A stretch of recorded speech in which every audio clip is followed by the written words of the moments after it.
All right, everyone. Jeremy Knopf here with another episode of the Public Relations Declassified Livestream. Had a little bit of a technical issue getting things to stream to Facebook here this morning, but seems to be working now.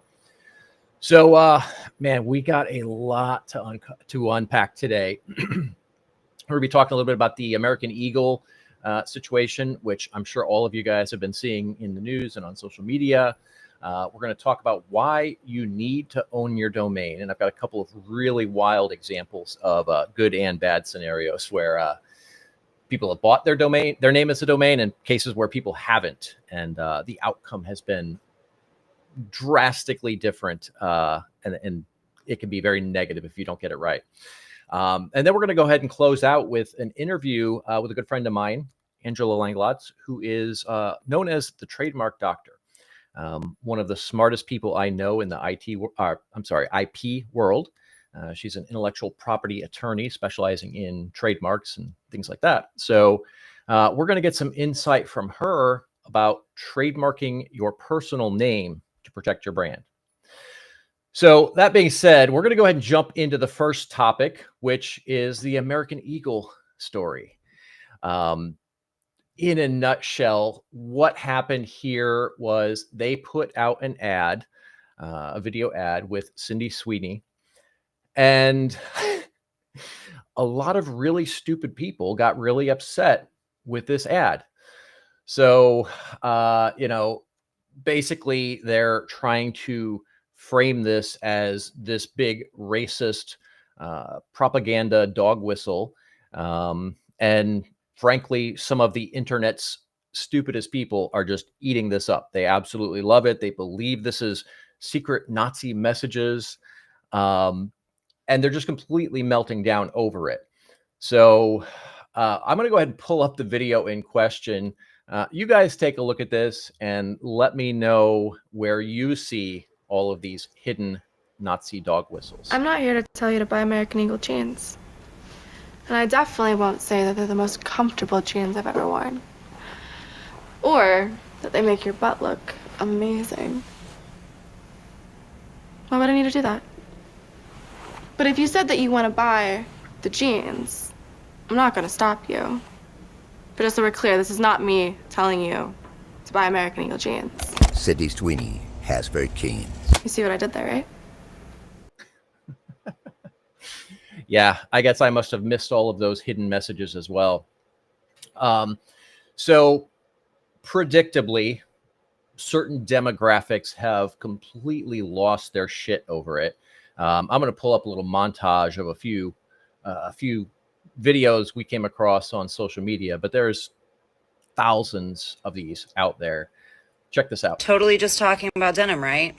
Just a blonde-haired, blue-eyed woman explaining how her good genes gave her personality and purity. I mean, are we really going to pretend that this isn't a little fashy-coded?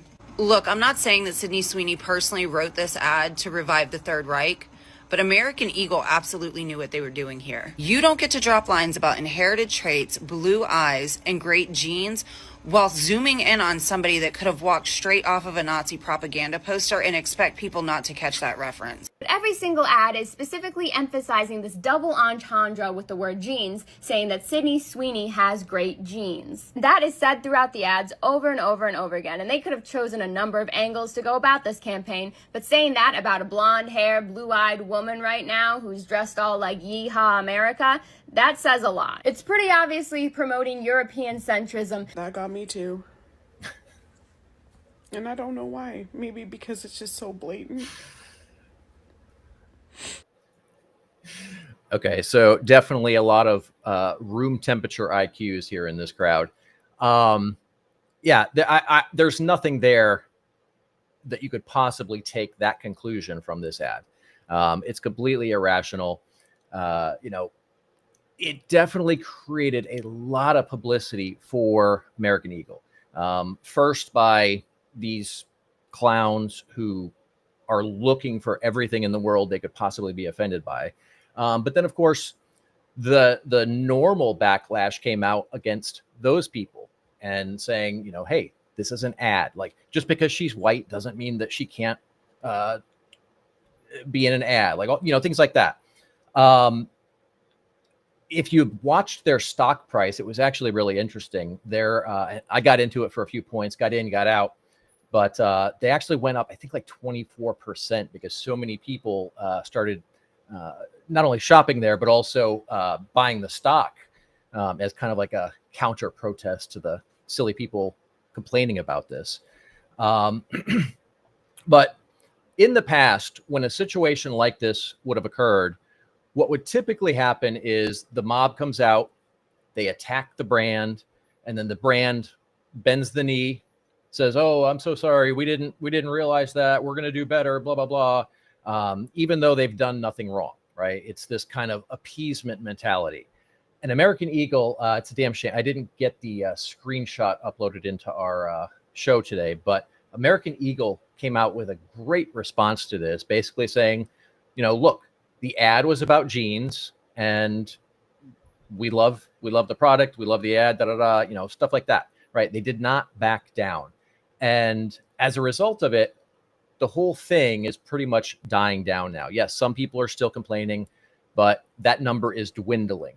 And this really is the key to surviving an attack like this, right? If you start bending the knee to people who are making absolutely irrational claims, they're attacking you, making unfounded accusations, bending the knee to try to get them to relent is not going to work, right? You can't do that. It actually emboldens the trolls, and then things get exponentially worse. And we've seen that over the last, decade or so with this whole kind of cancel culture mentality, which thankfully is finally starting to die.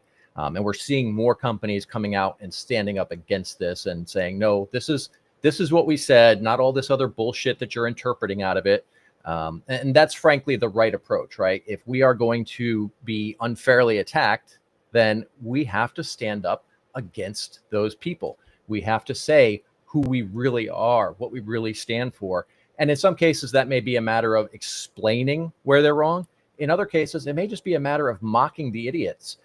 That is an approach that I especially like. I think it could be a lot of fun, and it could definitely make things interesting. So their approach to handling this was masterful from start to finish, right? They had a great PR campaign, created a ton of awareness for the company, for the jeans, hell, even for its stock. Like I said, it's up 24%, which is a little absurd in the span of like a week. So if you're being unfairly attacked, like I said, sometimes the case is you get up and you educate people. In other cases, you just get up there and mock the people or just flat out ignore them. It really just depends on the circumstances. But this whole thing was one of the better handled PR, we'll call it a situation. It's definitely not a crisis. It worked out in their favor. And it actually, even though they did get a bunch of attacks, it was in their favor for the majority right from the beginning, right? Most people did not see the nonsense that these kind of fringe weirdos claimed they saw. So created a ton of awareness. They stood up, they pushed back against the mob of idiots and pretty much squashed that. So every aspect of this was handled masterfully. And if you ever find yourself in a situation like this, taking a similar approach is probably going to be a really good strategy for you. So, all right, so we're going to jump into the next topic here, which is why you absolutely need to own your name as a domain. Now, like for myself, I own my name, but I also own it with several different extensions. So I've got the .com, but I think I've also got like the .net, the .org, and a few others. One of the things that we talk about with our clients is buying their domain as well, right? So whenever we bring on a client, that's one of the things that we will confirm in the onboarding process, right? We are going to check to make sure that they do own their name as a domain, either a .com or some other extension. And the reason for that is even if you don't need it right now, you eventually will. So one of the ways that I like to look at this is I look at it from a proactive reputation management perspective. So when you own your domain name, you can put a website up and it's fairly easy to make it rank for your name. Now, in the private Spartan community, we actually did a session on this where we basically walked through the entire process of configuring a WordPress website to make it rank for your name, right? Now, obviously, this needs to be your name as a domain, not just some random URL. But if you've got your name as a domain and you set up WordPress the way that we walked through in that session, then it's almost a certainty that that domain is going to rank highly in Google when somebody searches for your name. Now, we always like to make sure that we own this, because if we don't and somebody else does, that gives them an advantage. They could potentially damage your reputation by, putting up a website, defaming you, or misrepresenting you, or things like that. If you own the domain, then you control what's there. And this takes up a spot in the search results. And that's really critical, because you want to control every listing on that search result that you possibly can. So putting up a simple website is a great way to do that. Plus, that domain plays a role in potentially earning a knowledge panel. So that's that little thing you see on Google where if you look across the top and the side, there's like some pictures and cards and links and stuff like that. If you Google somebody famous, having a personal brand domain plays a role in that existing. And also it gives you an opportunity to kind of connect some dots that some of these entities like Google and other platforms are looking for. So for example, if Google comes to your website, your personal brand website, then if you've got links to all of your social media profiles, if you've got links to all of your media features, if you've got links to awards that you've won, all of that stuff helps play a role in earning that knowledge panel, which makes you look more authoritative when somebody Googles you. So, if you Google the average person, you're not going to see this knowledge panel. But let's say you Google somebody like Kevin Harrington, you're going to see that knowledge panel, and that is triggered algorithmically to basically look for certain signals that Google determines as signs of an authoritative person. And if they find what they're looking for, then it will trigger that knowledge panel. So how do we do this? Well, where we get the domain doesn't really matter. GoDaddy, Namecheap, wherever. We've got a bunch at GoDaddy. We've got a bunch at Namecheap. Google used to be a registrar, but frankly, there's probably hundreds of different domain registrars. Doesn't really matter where you get the domain from. Prices are pretty much standardized everywhere. And the mechanisms behind this are the same everywhere. So it doesn't really matter where you get it. Ideally, you want this to be a .com domain. But for a lot of us, that's not going to be possible. So if you cannot find your name available as a .com domain, then what I would tend to do is look for a non-traditional TLD. So when we talk about TLDs, that's a top-level domain. .com is the first one that we all think of. You've also got .net, .org, .biz, .me, .us. You've got all of these different domain extensions, right? There's probably hundreds, if not a few thousand, different domain extensions, right? So they also, these non-traditional TLDs, for whatever reason, also tend to rank better. Now, if you're going to use a non-traditional TLD, there's a lot, right? Some are pretty short, some are 3 letters. There's actually some that are even 2 letters, come to think of it. But some are long, some are entire words. So I like to try to get the shorter extensions, .me, .pro, .io, things like that. .us, if you're in the US, is a pretty good one. You can't have privacy on that, but it does tend to rank pretty well. So it's a pretty good domain there as well. But the shorter, the better as far as the extension goes. And you just want it to be either relevant to what you do or neutral. So once you get your domain, what you want to do is put up a website pretty much immediately. Now, it doesn't have to be this big fancy thing with all kinds of great, beautiful design and, tons of content and interactivity and all kinds of stuff like that. You just want to get it up there so that it will already be indexed and potentially ranking when you need it. So if we're going to do this, we're going to set up a Google Search Console, a Bing Webmaster Tools account. We're going to set up some analytics. We're going to connect all of that to the site so that we can look at, where traffic's coming from, all of that stuff. Then we're going to add some content to the website.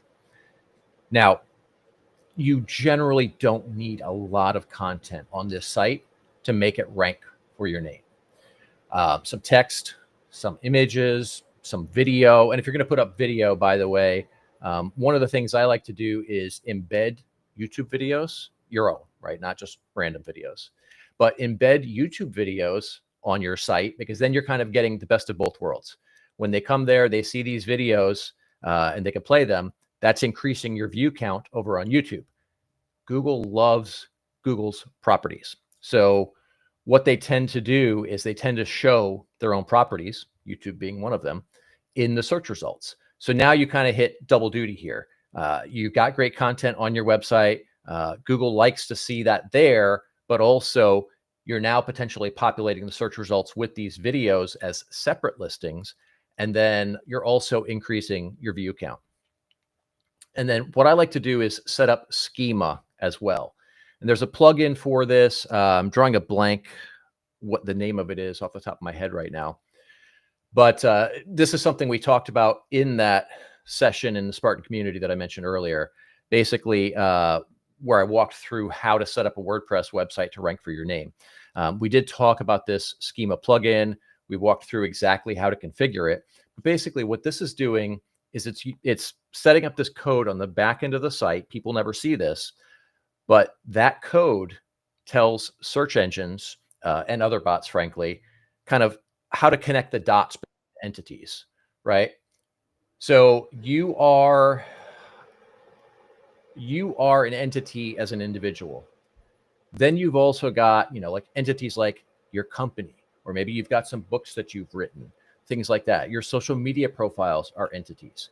And basically what this schema markup does is it connects the dots on all of these things so that the bots can understand kind of how it's all interrelated. And that plays a role in getting that knowledge panel. It can also be important with LLMs as well, although there's not definitive science on that at the moment. But there's a variety of reasons why I think that is the case when it comes to the LLMs. Doesn't have to be big, doesn't have to be fancy, right? We can just set it up, get some content up, and then make it kind of a work in progress, right? We're going to continue to build and improve and refine this as we go. But what you're doing is you're creating a history in the eyes of the search engines so that you've got this content and then you're adding to this content. And this helps to make it rank. And the earlier you start this, the more effective it's going to be, right? Because it will start ranking earlier. And then because it's been there, it will tend to hold the position longer, even if somebody else tries to create another website. And I always advise using WordPress for this. It's great. It's a very simple platform to use. It's SEO friendly if you get a decent theme, and it's really easy to configure and do whatever you need to do with it. Plus, it's free. Your plugins, your themes, some of the things you may need for it aren't, but the platform itself is free. It's open source, and I love it. It's what we use for everything. So buy your name as a domain if you don't have it, and definitely get a website up ASAP. All right, guys. All right. It's huge when it comes to reputation management. It's huge when it comes to building a strong personal brand. All right. So next up, we are going to bring up my friend Angela here, and we're going to talk about trademarking your name to protect your brand. Now, there's a few aspects of this that a lot of people have misconceptions about. And I've been one of those people at some point in my career as well. But I learned some awesome things from Angela. I've worked with her on a few different clients, on a few things that we're putting together with them, for them, etc. And I've also seen her work with, I don't even know how many people in my circle. So solid person, tons of knowledge and information. So we're going to go ahead and pull Angela up now, and we're going to talk to her about trademarking your name to protect your brand. Hello. How are you? I'm well. It's always nice to see you, Jeremy. Likewise. So we are going to have a lot of fun today. Okay. I I will do my best to contribute to the fun. Oh, all right. So let's start here. Trademarking your name. Mhm. Now, this is something that I think most people don't even realize can be done. In fact, I think the first time you and I talked about it, I was like completely blown away that this was even a thing. Mhm. So, It's a thing. yes, exactly. So, so let's talk a little bit about that. Like, what are the criteria where you can, where you can't? Like, how does that work? I'll kind of let you kind of open up the door, and we'll start from there. Yeah.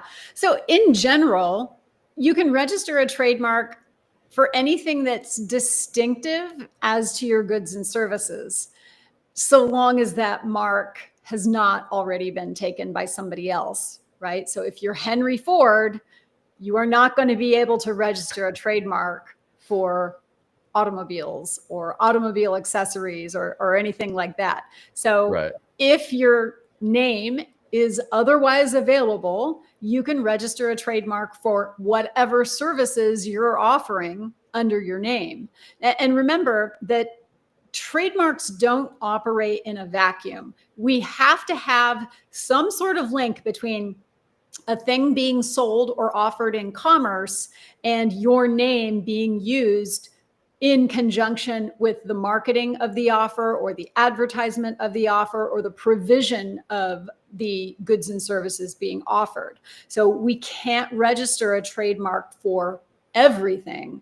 We have to have a trademark that has some sort of commercial connection to things that you are offering. Now, those things could be consulting. It doesn't have to be a good, it can be a service, something like consulting or any sort of service like that. Maybe you're a dog walker. I don't know. I'm making stuff up over here, but you can in general register a trademark for anything that you are using in commerce. And in commerce means you are offering real goods or real services to the public, and you don't have to charge for it. You could just be offering it. It can be the little box that says advice 5 cents. Okay. Or you can be a free advice, like call me on the phone, I'll give you free advice. It'll be bad advice, but it's free.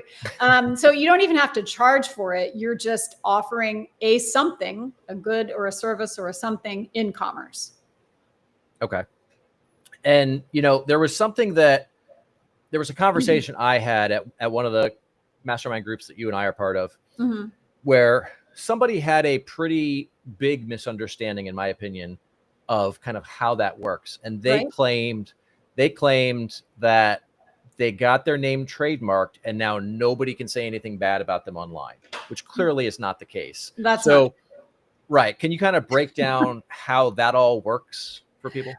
Yeah, some people are under the mistaken impression, and I'm not sure where they get these ideas sometimes. People have a lot of crazy ideas. Some people are under the impression that if I get a registered trademark, you can't utter my name. It's like, no, that's not how it works. It means that no one else can use your name in conjunction with the marketing of the goods and services that your trademark covers or related goods to those goods and services, right? So trademarks are about using certain terms. It can be a name, it can be a slogan, it can be a made up name, it can be an image, it can be, a logo. Trademarks are about protecting the relationship between that word or phrase or symbol and the goods and services that we're marketing. We're trying to prevent consumer confusion. That is the whole reason why we have trademarks. We want to make sure that when people are buying, the 3 stripy shoes, we know there are certain characteristics that the 3 stripy shoes have that the swooshy shoes don't have. So I don't buy the swooshy shoes because I know the swooshy shoes, and you know what I'm talking about, even though I'm not saying the name of the brand, right? That's how strong the brand is. And that's why we have brands. But to me as a consumer, the swooshy shoes are always going to have a heel that's too wide for my foot. And so it's going to slip around and give me blisters. And the 3 stripy shoes always fit me perfectly in the heel. So I buy those. So trademarks are intended to allow the consumer to pick certain goods or services that bear that brand and know the quality that they're getting. That's why we have trademarks. Love it. Love it. I feel like I kind of went off on a tangent. I'm sorry. No. That was perfect. That was perfect. But there are also cases where you have the trademark and it doesn't do what you think it will do. Right. You and I talked about one of these recently. For those of you who are watching and are not familiar with this story, Angela was helping us out with something for a client where the client basically put up a website exposing a con artist, and the lady who was being exposed then after the fact went and tried to get a trademark for her name, thinking that this was going to prevent her from being mentioned. So Angela, let's unpack that, because there's a few different aspects here. One is the timing. Two is how she thinks it's going to work. So let's talk about how she's wrong and what somebody who's in a similar situation as her might do. And then, I guess let's just start there. Okay. So when you get a trademark for your name, it prevents other people from infringing that trademark. That means it prevents other people from using your name as a trademark as to certain goods or services that are either exactly the services that you registered for, or any goods and services that are reasonably related to your zone of expansion. What's your zone of expansion? I don't know. It depends on what your goods and services are. Let's say, for example, that you are an internet marketer and you frequently speak at conventions about internet marketing. So you may get a trademark that covers professional speaking services. Okay, so that's your trademark. Your trademark is Jeremy Nauf. I don't know where I got Friedland. Lord have mercy. Jeremy Nauf. Is it Knauf or Nauf? Nauf. Sorry. So I'm wrong about that too. But you have a registered How long trademark. have we known each other? Oh, I don't know. Nobody can pronounce my name either. So don't even get started with that. That's all right. You'll get the German name pass. Right. I messed up on the German name. So anyway, let's say that you have a registered trademark for Nauf for public speaking services. That does not prevent from somebody putting up a website to say what a rotten cheat you are because you cheated them in some business deal. That's not trademark use. Okay. They're not offering public speaking services or anything related to public speaking services in conjunction with putting up the website. They're just saying what a rotten person you are. I'm just using you as an example here. You're not a rotten person. Okay. Anyone listening?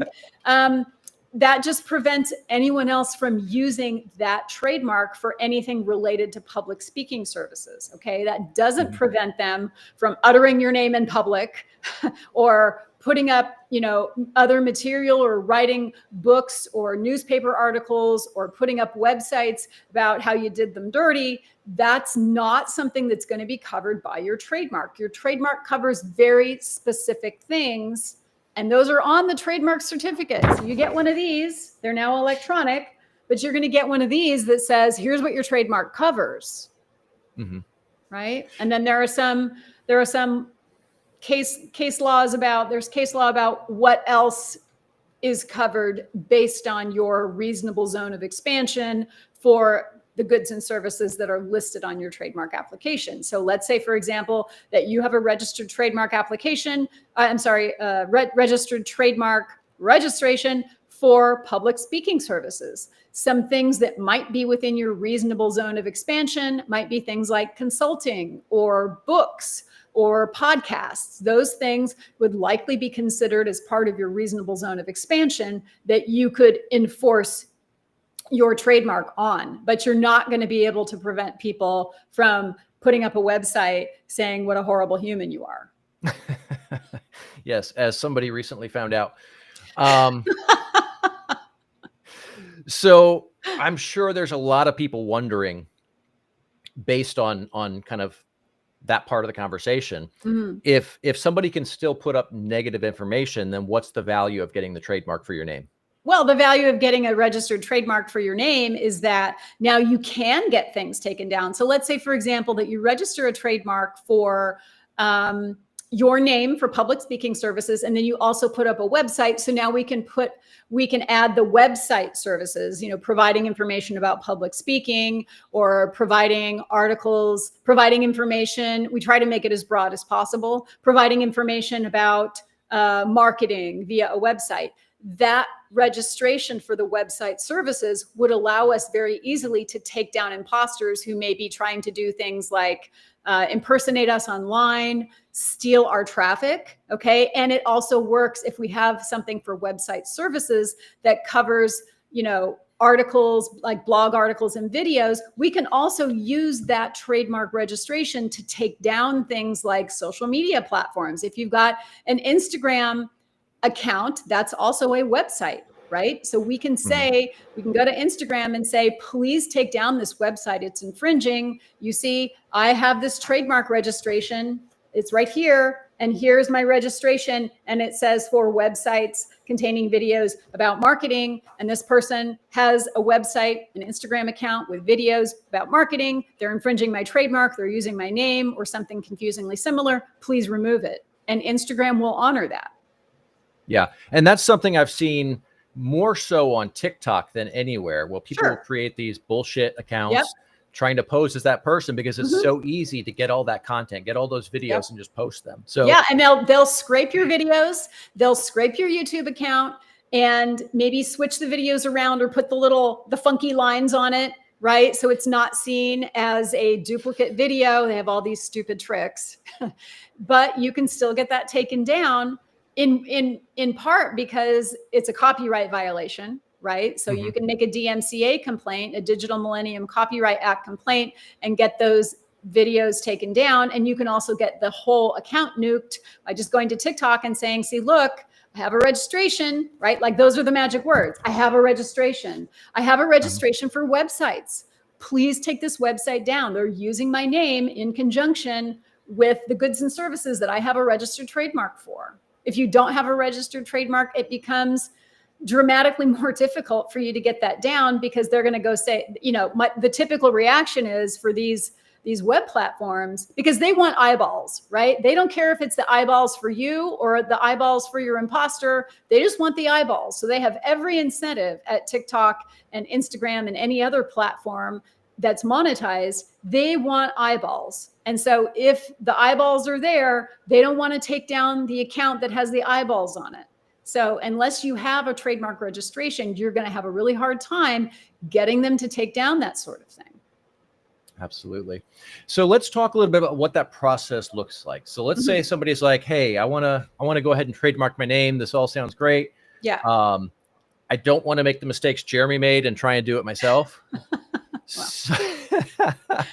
You know, people learn the hard way or they learn the easy way.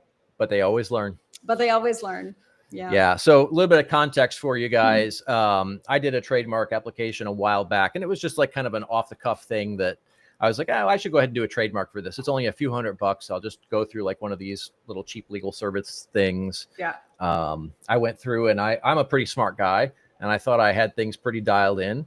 And then I got a, would you call it a rejection? Was that what it was? Or so it's called an office action, and an office action can be various things, but they're commonly rejections. So the office action could be, hey, we need more information. Hey, we need to reclassify your goods and services. Hey, we need you to disclaim this descriptive term. Or it can be, hey, we think your trademark does not function as a trademark. We do not think the specimen that you submitted to prove your use is proper, so we're refusing. Most of them are refusals for various reasons. Right, which is what happened with me. Right. And then you and I got on a quick call and you walked through like, oh, here, this is wrong, and this is wrong, and this is wrong, and this is wrong, this is wrong. I know. So there's so much to this. And honestly, like, look, every single industry has this. I run into the same thing with clients as well who are like, oh, I could just do that. It's easy. No, it's not. Yeah. There's a reason people have a profession. It's because there's so many things that you don't know. Yeah. So let's talk about what that process looks like when you're taking someone and getting a trademark set up for them. How does that entire flow look? Yeah. first I talk to the client and figure out what their goals are. I want to know where are they going with their business? What kind of harm are they trying to prevent by registering the trademark? What's important to them? Because until I know what's important to them, I can't prescribe a solution. So I spend some time with the client. Let me interrupt you for a second. So that actually brings up a really interesting point. If we go back to the case that you and I were talking about, that lady, the con artist, she just went through just like I did. She just went through one of these like LegalZoom type of services where it's just, check some boxes and it's probably not being done correct. So let's hit on that aspect for a second. Sure. So these cheap filing services, they're cheap for a reason. And they're cheap because they don't actually spend time talking to the client and they don't actually do an adequate search to see if there are conflicts that exist in the trademark database that are going to prevent the registration of the trademark. They can't do that at the price that they're offering. They're not going to do that. Okay. So frequently what happens is the client will either get a rejection for some conflict in the trademark database that would have been obvious to me, but what they do is they do what's called an exact match search. So they'll go into the trademark database. If they don't find an exact match, they'll go, oh, hey, your trademark's available. And then they'll file it. And then, 6 months later, the client gets a rejection that cannot be overcome because of some other trademark that's either applied for before them or registered in the trademark database that is a conflict, even though it's not an exact match. So there can be trademark conflicts that are not exact matches, but it's hard to know if you don't do this every day, what sorts of things can be conflicts that are mentioned by the trademark examiner and what sorts of things might be conflicts that are mentioned by the trademark examiner that can be overcome. Because a lot of that, again, it's based on what else is in the record. So I have gotten clients registered trademarks for trademarks that have exact matches for the exact goods and services in the database. I have gotten those trademarks registered. Why? Because in the context of other things that are in the database, it was objectively registrable. There was not going to be consumer confusion if my client's trademark got registered. Why? Because there were already 13 other similar trademarks in the database. But unless you're a trademark attorney that does this every day, you're not going to know that there's a rule that says that we can do this, even though there's an exact match, right? So unless you know what you're doing, you may be applying to register trademarks that are not registerable ever, or you may be applying to register trademarks that look like they're unregisterable, but in fact are registerable. Okay. So you really need to talk to somebody that's going to know how to look at what's in the record and see. And I feel like I just went off on a sidebar and now I don't know how to find my way back. No, that was perfect. But it also is a perfect segue into the next part of this. And that is, let's talk a little bit about the categorization, because that was an area that I fucked up. And it's easy to fuck up. Excuse me. I just swore. I just did literally half a second before you. So I think you're okay. Okay. You're never going to hear me complain about cursing. Come on now. You know that. Okay.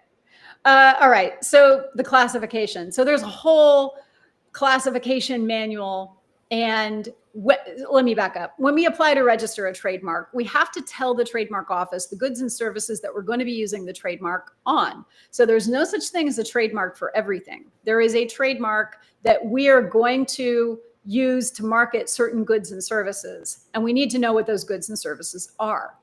Many times, the client will think that they are using the goods and services on X, but they're really using it on Y. What's an example? I'm trying to think if there's something I talked about recently. Okay, so recently I had a client who had a website, and the website had different functions. There was sort of a software as a service function for some sort of evaluation. And I'm not saying anything that's proprietary. I would never do that. Right. So I'm speaking in very general terms. There was a way to purchase things on the website. And then there was also some blog articles and some videos. So that one website can actually be classified as 3 different things. So there are ways to classify everything in the universe at the trademark office, and they're going to fall into one of 45 different, they call them international classes. So let's say, for example, that you've got clothing. That's going to be classified in class 25. Let's say that you're a coach and you offer coaching services and also online classes. That's going to be in class 41, along with the coaching and teaching and training. So this client's website happened to fall into 3 different categories that we could protect. So we're actually expanding the client's trademark footprint by claiming these 3 functions of the website. So there's the online store function where people could buy consultations with the client. Those go into class 35 along with online stores. What does that do? It prevents other people from spoofing his name and putting up, maybe stealing his products or copying his products and putting up their own online store. So they can't do that. It also prevents them. We could claim website services, and those are going to be in class 41. So we claim the website services in class 41, and then it prevents other people from putting up a website with videos and blogs, because remember, they can just steal all your stuff and put up their own website, right? So it prevents them from putting up the website. And then there is this evaluation function that he's selling. He sells this function, and we can apply to register that under software as a service. So there's this software function of the website, so that prevents other people from using his trademark for software as a service services that have this function. So there's a lot of different ways that things can be described, and I dig into that because I want to get my client the broadest possible trademark protection. So we can register for those 3 classes. Sometimes we can corral different things into the same class, right? So for the teaching and the training and the coaching and the consulting, that also can include podcasts. So podcasts are kind of weird. They can be in class 9 for downloadable podcasts, or they can be in podcast services for class 41. So if it's my client, instead of putting the podcasts in class 9 and having him pay for an extra class of services, I'm going to try to rope that into class 41 with the coaching and teaching and training. So he only has to pay for 1 class of services. But we show that differently. So if I show the podcast services the wrong way, I won't be able to get them into class 41. Right? Because I have to show use for podcasting services in class 41, which is different from downloadable podcasts in class 9. It's a subtle but important difference that most self-represented applicants will not be able to fix in their head, right? Because we're going to have to show different proof. Okay. Right. That's about the best I can explain it. But part of my job is to drill down on what are the things that the client is actually doing with this trademark, and how can I either corral them into one class so that I get him or her lower filing fees, or how can I use it to expand the footprint? And then I help my client show the use. So I know what the trademark office is looking for, and I can go to the client's website and I do a video, like a screencast video, and I say, okay, before we file this trademark, here are the changes that I want you to make to the website. And I show them, please have your web guy or web gal fix this. I want you to put the markup here. I want you to put a TM by it. And then I also want you to do X, Y, and Z. I want you to write some blog articles, So I basically tell them exactly what needs to happen for them to be able to show use, because remember, we have to show use of the trademark in conjunction with the claimed goods and services before we'll be able to get a trademark registration issued. So I tell my client, I'm a cheat code. Okay, you're paying for a cheat code. Okay, so I'm the cheat code that's going to show you how to do what the trademark office wants, because I know what they want. Mm-hmm. Love it. And what does this typically cost for, let's say, give me a range, right? Like getting started with something basic versus something more robust with multiple categories. Yeah. So I bill on a flat fee basis. So the client knows when we're going into it, like this is what this is going to cost, right? I don't bill an hourly basis, except for litigation, which hardly ever happens. I don't bill on an hourly basis because I hate keeping track of my hours, and my clients hate being billed by the hour, right? So I just bill on a flat fee basis. So basically it's around $3,000 for the first class of goods. And then you can add on additional goods and services for a flat fee. Currently it's $900 for additional goods and services. And those numbers include the USPTO filing fees for whatever class of goods and services. So it's not as expensive as people think. And it's certainly less expensive than fighting over your trademark later. Well, and if you're doing it later, then you're kind of fucked, right? Like you can be. And it's just so here's what happens. People try to they come to me and they try to fix the whole trademark issue. And the trademark issue is whoever uses it first has the better rights. Okay. Mm-hmm. So let's say that Joe Blow goes out there and he starts putting up this website and he puts a bunch of videos on it. We can't get him for trademark infringement because you don't have a trademark. All we can do is get him to take down the videos that he put up. We can do a copyright claim for that. Fine. And here's the other thing too. If you're going to register a trademark for a name, you have to say it's your name. But he could still assert trademark rights at common law for that name, right? So now you're stuck fighting with him about, well, is this use of my trademark legitimate or not? And anytime I say you're stuck fighting, just add up the money. Stand on the front porch and light $100 bills on fire, okay? That's what you're going to be doing. Nobody wins but the lawyers in that. Nobody wins but the lawyers. And even we don't like it. You know why I hate litigation, Jeremy? I do it at the Trademark Trial and Appeal Board, but I hate it. And the reason why I hate it is because it makes people miserable. I tell my clients, my job is to keep you out of litigation. That's my job.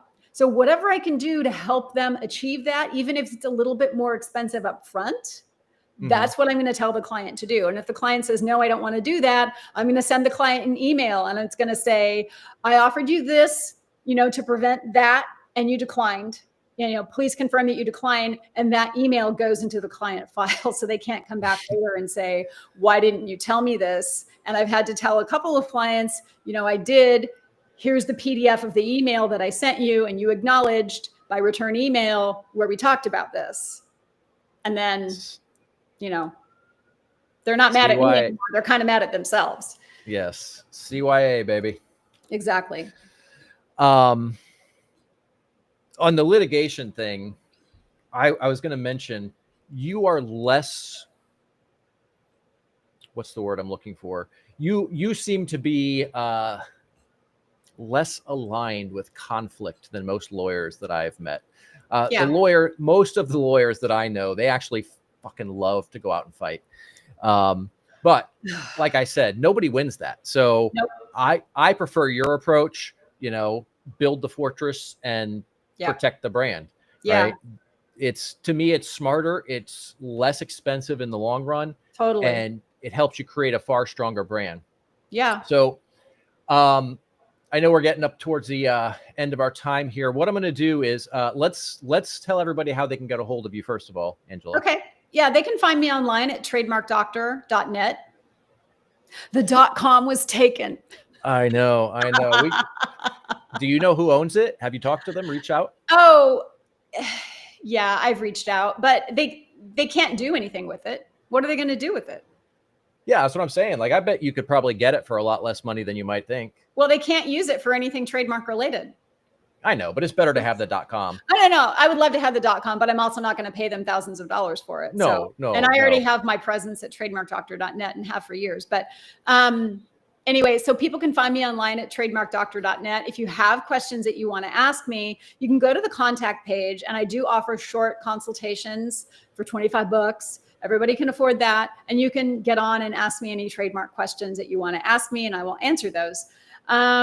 And then I also have a YouTube channel that has a very good playlist. You can watch the 9 videos in less than 20 minutes. It's called something like Trademark Basics or IP Basics. But if you go to @TrademarkDoctor on YouTube and then go to the playlist tab, it'll have those Trademark Basics playlist. So those are two good resources for people who are trying to wrap their head around, what's a trademark, what's a copyright, what's a patent, and how are they different?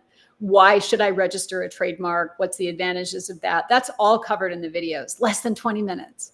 Awesome. So yeah, I have a lot of resources. I have a trademark doctor Facebook, I do have a Facebook channel, but I have all my videos up on YouTube. There are over 600 videos there, some live, some pre-recorded and uploaded, that talk about trademark law. So you can go to the search tool in my YouTube channel, and you can, if you want to know about why Louboutin has the Red Soul trademarked and what are the ramifications of that, there's a video about that, right? So you can probably find just about anything you want to know about trademark basics on the channel. Awesome. And Chrissy, if you haven't done it already, go ahead and grab those links and drop them in the group for everybody so they can just pop in there and grab those. Get me her trademarkdoctor.net website, and get me that YouTube channel, specifically the link to the playlist. For everyone who's watching, whether it's now live or later after the fact, I would encourage you guys to check out Angela. Go connect with her on social media, much in the same way that I'm always talking about current event topics as they relate to PR. She's doing the same thing with brands and trademarks and stuff. So a lot of really good, deep, real world insight. And there's a lot to learn from it. And she's easily my favorite resource when it comes to anything trademark related, and just all around good person. So I encourage you guys to check her out. What I am going to do is I'm going to open this up to questions in a second. Chris, do we have anyone who had any questions for Angela? There is a question. Dr. K asked, do you want me to read the question? Yeah, if you could see something, go for it. Yeah. She said, it looks like a she. Yes, what are is. the parameters for deciding if trademarking your name is something you should do? Well, these are some things that you could think about. The number one thing when you're deciding about should I register a trademark for anything is, would I be upset if somebody else started using a term or terms similar to mine for goods and services that were similar or related to mine? If the answer to that is yes, then you should strongly consider applying to register your trademark. Okay, so when you have a trademark registration, it prevents other people from getting a similar registration at the trademark office. Okay, so the trademark examiners sort of serve as a trademark watchdog to prevent registration of of trademarks for goods and services that are identical or closely related to yours. So it's a way to sort of draw a fence around that and have the trademark examiners serve as a guard dog. Do they make mistakes? Yeah, they do, unfortunately. So, sometimes things get past the trademark examiners. I've had trademark examiners approve registrations for some pretty egregious and conflicting things that I caught and, filed oppositions for. So, there's that. So you should kind of monitor the trademark database, and that's something that I do for my clients. So I monitor actively and look at conflicts that might have been applied for so that we can proactively tell the infringer to stop or actually file an opposition for that trademark application when that opposition period opens. So, and if you're marketing goods or services using your name, and again, if you would be upset if somebody else started using your name for those goods and services, then you should get a trademark for your name. If you don't care, if it doesn't matter, then don't worry about it. A trademark isn't appropriate for you if you don't care about that. It's fine. But if you want to register a trademark, it's pretty easy to show the use, right? Like it's pretty easy to put up a website with some blog articles and a couple of videos on it, and then you get protection for websites. Right. So it's pretty easy to do that. And I can tell you how to do it. Awesome. All right. Chris, do we have any other questions? I don't know what's going on with our video here. Something got it's kind of weird. There's some like moving around going on. Something glitched while we were trying to pull. Oh, hey, Chrissy's there. That was the only question asked. A lot of people said that they love the stream, but since it won't even let me bring up the questions, I'm not going to try to bring up the comments. Oh, okay. Because I saw that question from the sidebar where the comments are, the Dr. K's question. Let me see if I Gotcha. can scroll through. That's the only one I see. Let's see. Yeah, let's see.